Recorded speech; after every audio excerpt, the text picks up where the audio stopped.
Hello friends, हमारे channel education दुनिया में आपका स्वागत है। लास्ट वीडियो में हम ओरिजिन ऑफ यूनिवर्स प्लैनेट्स के बारे में पढ़ चुके हैं। आज का डिस्कशन हमारा एटमॉस्फेयर को लेकर रहेगा। एटमॉस्फेयर, जिसे हम वायुमंडल कहते हैं, वह पृथ्वी के चारों ओर गुरुत्वाकर्षण शक्ति के कारण पाया जाने वाला रंगहीन, गंधहीन, स्वादहीन एवं पारदर्शी गैसों का मिश्रण है।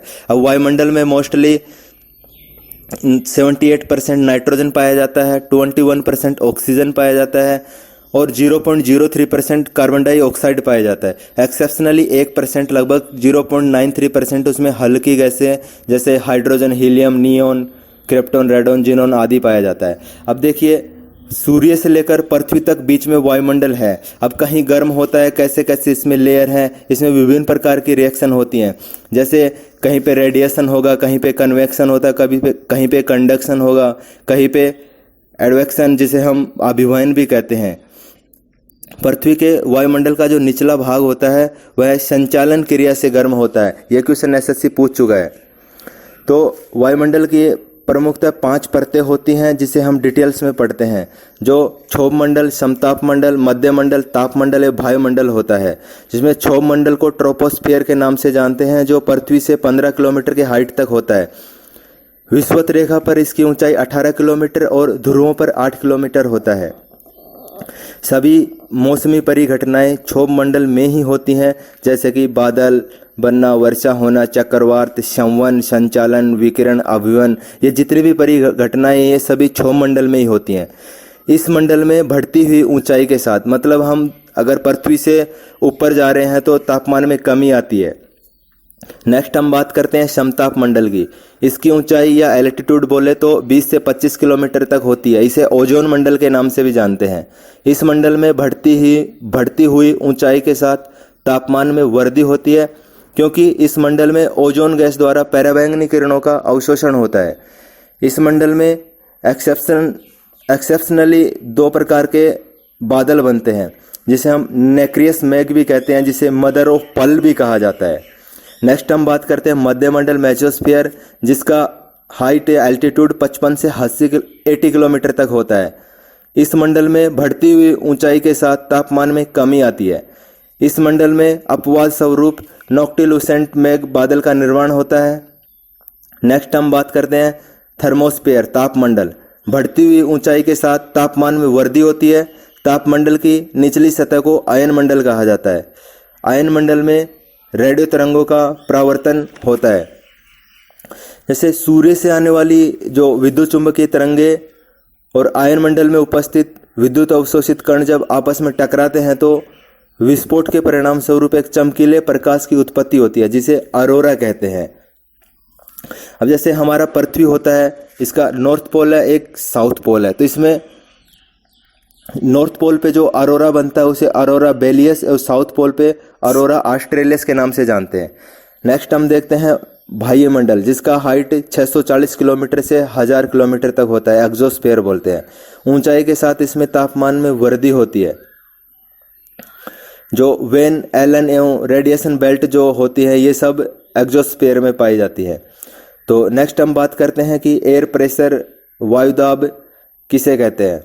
वायु के स्तंभ के भार को, मतलब the force extracted on to a surface by the weight of the air is known as air pressure. इसमें क्या होता है कि जब विंड्स या हवाएं चलती हैं, जब लो प्रेशर से हाई प्रेशर जाती है, हाई प्रेशर से लो प्रेशर आती है, तो इन सब को हम नापने का काम एक बैरोमीटर से करते हैं। अगर बैरोमीटर की रीडिंग में रैपिडली इंक्रीजिंग, तेजी से वृद्धि हो रहा है, तो वहाँ पे हाई प्रेशर होता है। ग्रेजुअली इंक्रीज डिक्रीज हो रहा है तो वहाँ धीरे धीरे कमी और वृद्धि होती है, तो नॉर्मल एयर वायुदाब रहता है। अगर तेजी से कमी हो रहा है तो वहाँ पे लो प्रेशर की स्थिति आ जाती है। हाई प्रेशर की स्थिति में प्रति चक्रवात एंटी साइक्लोन होगा, मौसम शांत एवं स्थिर होगा और वर्षा नहीं होगी।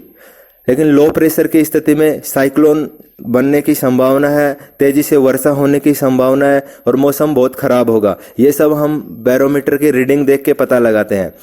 अगर ग्रेजुअली इंक्रीज डिक्रीज हो रहा है तो फुहार वाली वर्षा होगी।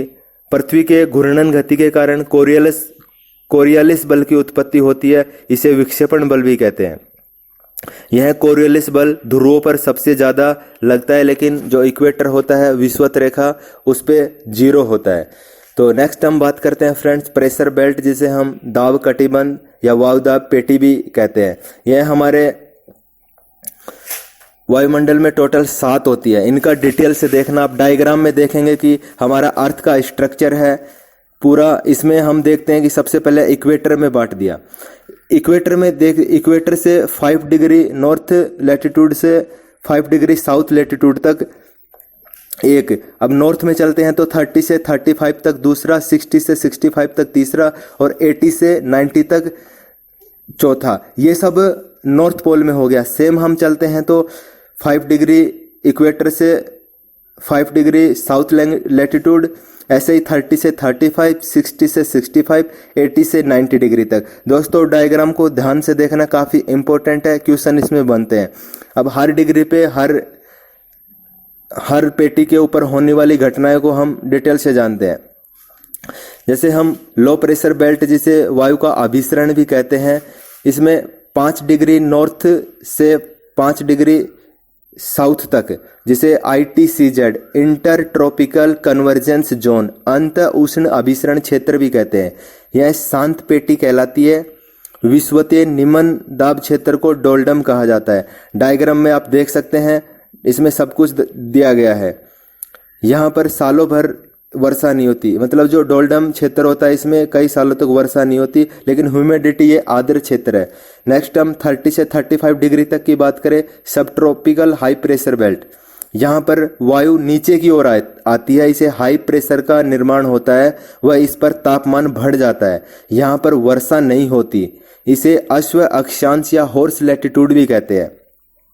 नेक्स्ट हम बात करते हैं 80 से 90 डिग्री तक, जिसे पोलर हाई प्रेशर बेल्ट भी कहते हैं। यहाँ पर तापमान सबसे कम होता है। इस क्षेत्र में हवाएं नीचे से ऊपर की ओर चलती है। यह ड्राई शुष्क क्षेत्र होता है।